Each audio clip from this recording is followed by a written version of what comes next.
ल तपाईँको कोही स्मार्ट छोराछोरी छ जसलाई म्याथ आउँदै आउँदैन घोचो साथी छ भने यो भिडियो सेयर गर्नु पऱ्यो है। अब यस्तो सर्टको क्वेसन देख्ने बित्तिकै यहीँ गरेर तर्सिने होइन क्या। यस्तोमा के गर्नुपर्छ भन्दाखेरि अब यो रुट यो भित्र चाहिँ जेट हो है, रुट जेट हो, यो टू हो, टूलाई यसरी लेख्ने, जेटलाई यस्तो गर्ने क्या है। अब क्रस मल्टिप्लाई गर्ने सुरुमा पहिला पहिला यसो गरौँ, यसलाई मल्टिप्लाई गरौँ होइन, क्रस मल्टिप्लाई गरौँ ल। टू यो थ्रीले यसलाई मल्टिप्लाई गर्दाखेरि 3 2 जा 6 जेट प्लस 3 हुन्छ।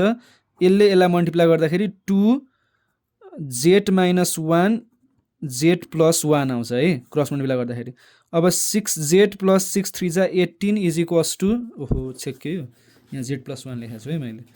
अब यहाँनिर यो जेट माइनस 1 यो जेट प्लस 1 के हुन्छ, A plus B A minus बीको फर्मुला जस्तो हुन्छ होइन। अब हामीले के गर्छौँ, 2 जेट स्क्वायर माइनस 1 स्क्वायर गर्छौँ होइन।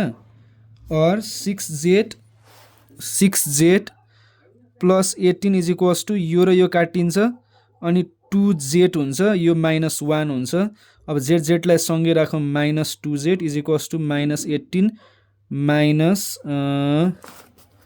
माइनस कति हुन्छ यो, माइनस 18 यता आयो, माइनस 1 यी छ है।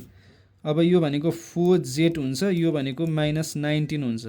अब कहाँ बिग्रियो मेरो, ए यहाँ 2 हुन्छ नि त, 2 हुन्छ, यो माइनस 20 भयो।